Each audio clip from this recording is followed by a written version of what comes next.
नमस्कार दोस्तों, मैं हूं दीपक पटदर। आपका स्वागत है YouTube चैनल पाठशाला 2.0 पर।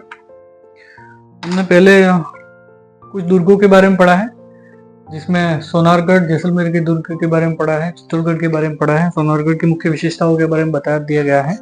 उसके बाद चित्तौड़गढ़ के बारे में बता दिया गया। चित्तौड़गढ़ की विशेषताओं जैसे इसका निर्माण किसने करवाया, चित्रांगन मौर्य ने करवाया था, और गाथाओं के अनुसार, कुछ पौराणिक कथाओं के अनुसार भीम ने निर्माण कराया था। पुनर्निर्माण रामायण कुंभा द्वारा करवाया गया था, वगैरह वगैरह। आज हम नया टॉपिक शुरू कर रहे हैं, जिसमें राजस्थान के इतिहास में जो मुख्य भूमिका में मेवाड़ का जो इतिहास है, उसमें जो मुख्य रूप से राणा सांगा है, उनके बारे में। तो शुरू करते हैं राणा सांगा के बारे में।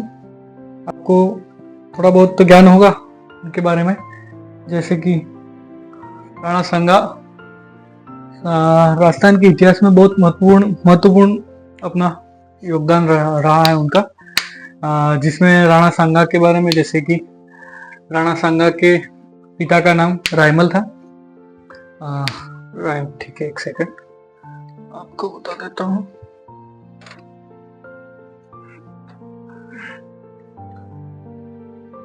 आप माणा कुंभा के बारे में भी जानते होंगे, जैसे कि राणा कुंभा।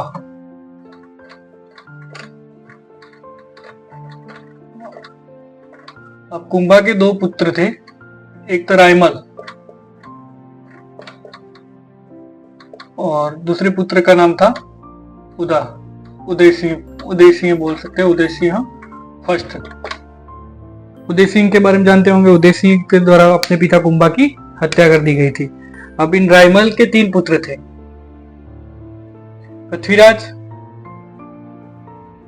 जिन्हें हम उड़ना राजकुमार भी कहते हैं, ठीक है। दूसरे पुत्र थे राणा सांगा।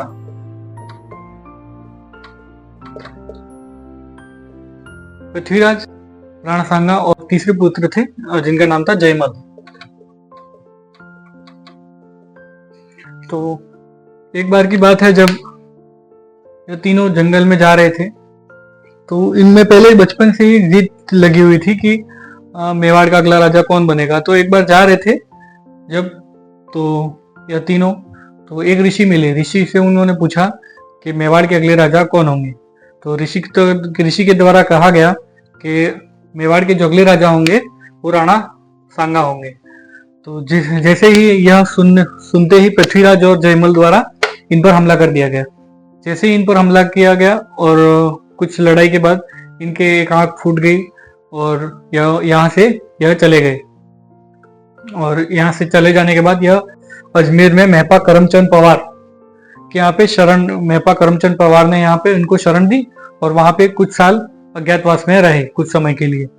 कुछ समय बाद इन पृथ्वीराज और जयमल की मृत्यु हो जाती है। पृथ्वीराज और जयमल की मृत्यु के बाद राणा सांगा को ढूंढा गया मेवाड़ की गद्दी पर उनको बिठाने के लिए। जिसके बाद राणा सांगा को मेवाड़ में महाराणा सांगा का 24 मई 1509 को राज्याभिषेक हुआ। 24 मई 1509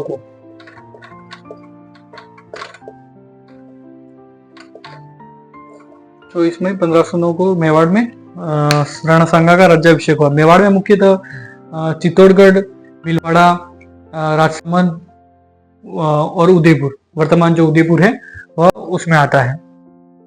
राणा सांगा के अपने आसपास के सभी राज्यों के साथ, जैसे बीकानेर है, यहाँ पे बीकानेर है, और यहाँ पे अजमेर है, और उन सभी के साथ अच्छे संबंध थे।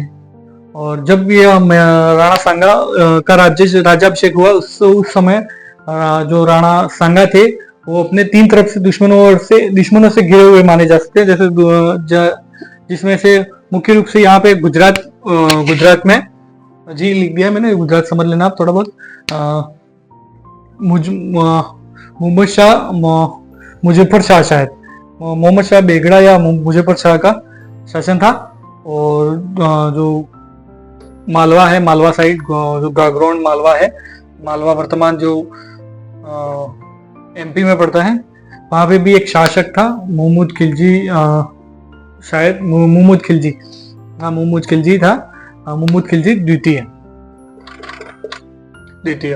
और दिल्ली में उस समय शासन था सिकंदर लोदी का, सिकंदर लोदी। और उसके बाद 1517 में सिकंदर लोदी की जैसे ही मृत्यु होती है 1517 में, उसके बाद कुछ समय बाद जैसे ही ये सभी बदल जाता है राज्याभिषेक के बाद, मुख्य रूप से जैसे राणा सांगा का शासनकाल जो रहा था 1509 से 1527,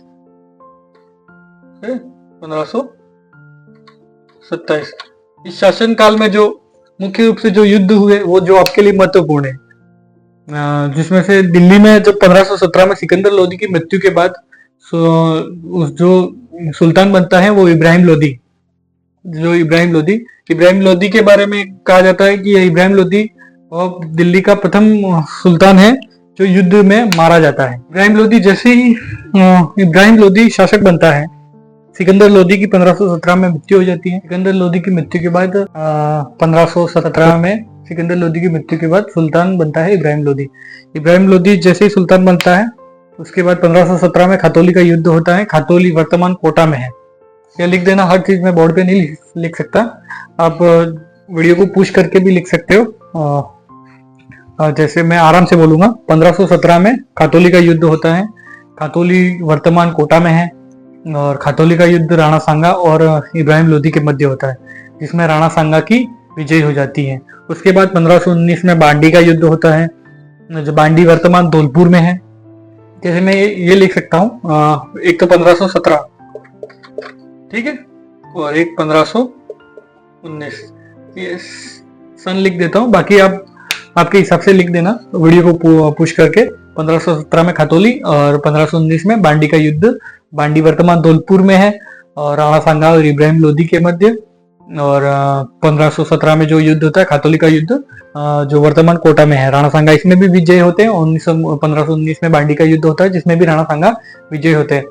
अब इन दोनों दिल्ली के सुल्तान को 2 बार हराने के बाद पूरे राजपूताना में राणा सांगा का डंका बज जाता है कि अपने आप में, मतलब जो राजपूताना के जो सभी राजा थे वो अपने आप में राणा सांगा को अपना राजा मानने लग गए थे। उसके बाद 1519 में नवंबर में गागरोन पर अधिकार को लेके 1519 में ही नवंबर में 1519 नवंबर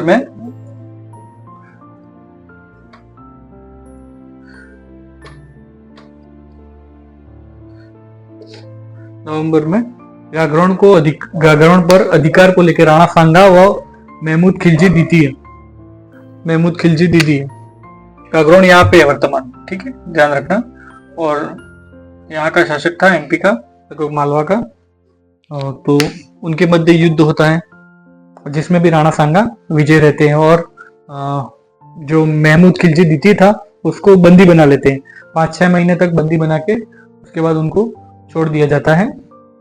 अब राजस्थान का जो महत्वपूर्ण युद्ध है, जो कि राजस्थान के निर्णायक युद्धों में भी माना जाते हैं और पूरे मतलब देश के जो महत्वपूर्ण युद्ध हैं जिनमें गिना जाता है, जैसे कि पहला जो युद्ध हुआ 20 अप्रैल 1526, ये महत्वपूर्ण है, ध्यान रखना। 20 अप्रैल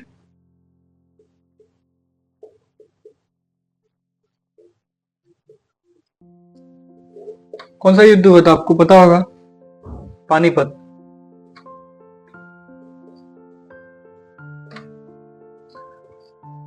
पानीपत का प्रथम युद्ध किसके मध्य हुआ था? बाबर और वही इब्राहिम लोदी। बाबर कहाँ का था?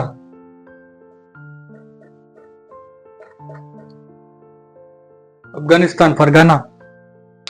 बाबर के बारे में अलग से पढ़ेंगे, जब बाबर की जीवनी पढ़ेंगे तब। अभी सिर्फ इतना जान लो कि बाबर और इब्राहिम लोदी के मध्य युद्ध हुआ था। अफगानिस्तान का शासक था, मुगल था, जो प्रथम जो युद्ध होता है जिसमें इब्राहिम लोदी की मृत्यु हो जाती है। बाबर और इब्राहिम लोदी की जो मध्य युद्ध हुआ पानीपत का प्रथम युद्ध 20 अप्रैल 1526 को, जिसमें इब्राहिम लोदी की मृत्यु हो जाती है 20 अप्रैल 1526। उसके बाद जैसे ही इसकी मृत्यु होती है उसके बाद बाबर को बाबर दिल्ली का शासक बन गया।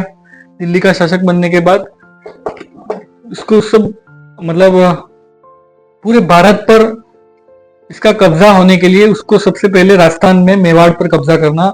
उसको लगा कि जब तक राणा सांगा को नहीं हराऊंगा तब तक मैं पूरे भारत पर दिल्ली का सुल्तान नहीं कहलाऊंगा। इसके बाद जो बाबर जो था वो बयाना जो भरतपुर का दुर्ग है पर कब्जा कर लेता है। अपना डेरा फतेहपुर सीकरी में जाता है। इसके बाद 16 फरवरी 1527 को बयाना का दुर्ग होता है। 16 फरवरी 1527।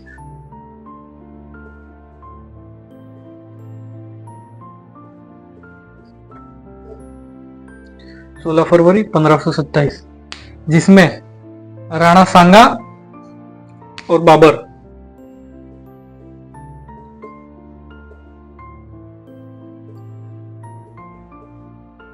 इसमें भी राणा सांगा विजय रहते हैं। ठीक है, मिटा देता हूं।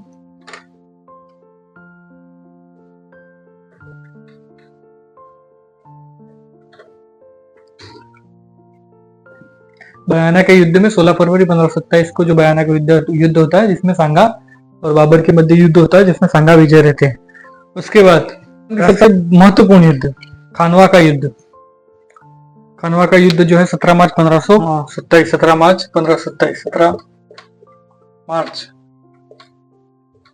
1527 ये डेट याद रखना। जो भरतपुर का जो युद्ध होता है उसके एक महीने बाद 16 फरवरी को वहां होता है, 17 मार्च को जस्ट एक महीने बाद यह युद्ध होता है 17 मार्च 1527 को खानवा का युद्ध, जो राजस्थान का निर्णायक युद्ध कहा जाता है। इसके बाद मुगल बाबर का पूरे भारत पर मतलब भारत का शासक बना ऐसा कह सकते हैं। और इस युद्ध में राणा सांगा ने क्या क्या हुआ, जैसे कि राणा सांगा ने इस युद्ध में पाती पैरवान की प्रथा के तहत राजस्थान के सभी राजाओं को बुलाया, चिट्ठी भेजी जिसमें बीकानेर से जेत सिंह के पुत्र कल्याणमल, मारवाड़ से राव गंगा के पुत्र मालदेव और आमेर से पृथ्वीराज स्वयं आए थे आमेर यहाँ पे आमेर से। और ऐसा कहा जाता है कि आमेर राणा सांगा से इतना प्रभावित था कि उसने अपने बेटे का नाम भी सांगा रखा था। और उदय सिंह, झाला अज्जा सभी इस युद्ध में भाग लेते हैं। इस युद्ध में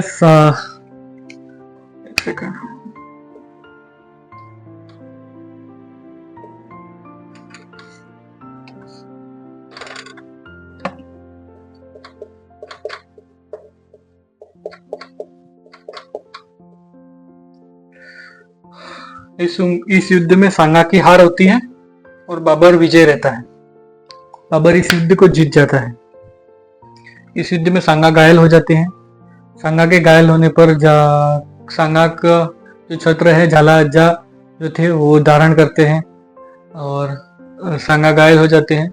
और इस युद्ध में बाबर की विजय मानी जाती है। इस युद्ध में एक बार तो बाबर की मतलब सेना पीछे हट गई थी, पर बाबर द्वारा उनको प्रोत्साहित किया गया, मतलब उनको कहा गया कि कुछ कर थे जो कर छोड़ दिए गए और शराब छोड़ दी गई वगैरह वगैरह कुछ हुआ, जिसके बाद सेना को वापस जोश भर के सेना द्वारा वापस युद्ध किया गया। इसमें सांगा घायल हुए। और दूसरा कारण है सांगा की हार का कि सांगा की जो सेना थी, यह प्रथम युद्ध था जिसमें हिंदू सेना बड़ी और मुगल सेना कम थी। पर क्या है कि सांगा की जो सेना थी वो एकत्रित नहीं थी। जैसे कि यहाँ का राजा मरा तो यहाँ की सेना राजा के मरते ही अपनी सेना छोड़ के चली गई। जैसे जैसे राजा मरते गए सांगा के जो 7 जो राजा थे, तो वैसे वैसे उनकी सेना भी जैसे 5000 सेना थी, 10,000 सेना थी, वो युद्ध छोड़ के अलग हो गई। और दूसरा मुख्य कारण था इसकी तुगलकमा पद्धति। जो युद्ध करने का तरीका था वो अलग था, जो सांगा की सेना ने पहली बार देखा था। फिर भारत में पहली बार तोप का प्रयोग भी बाबर ने किया है, जो भेरा और बाजा पंजाब में किया था, जो दुर्ग थे वहां पे। पर यहाँ इस युद्ध में भी तोप का प्रयोग हुआ, और जो तोप का प्रयोग हुआ वो पहली बार सांगा की जो सेना थी उन्होंने तोप ही पहली बार देखी थी, जिस कारण से भी सांगा की हार हुई। और जो बाबर के जो तोपजी थे अली और मुस्तफा, उसके बाद सांगा की सांगा को वहां से निकाल के लेके गए। जैसे जाला अज्जा छत्र धारण धारण करते हैं, उसके बाद जो बाबर था वह गागरोन पर अधिकार के लिए चला गया। जहाँ पे सांगा को जब होश आया तो वो सांगा होश में आने के बाद अपनी सेना को लेके सांगा वहां पे युद्ध करने के लिए गया। तो पर जहाँ वहां पे जाने से पहले सांगा की सेना को लगा कि हम कमजोर हैं, हार जाएंगे। तो सांगा के जो सेनापति थे वो सांगा को जहर दे देते हैं।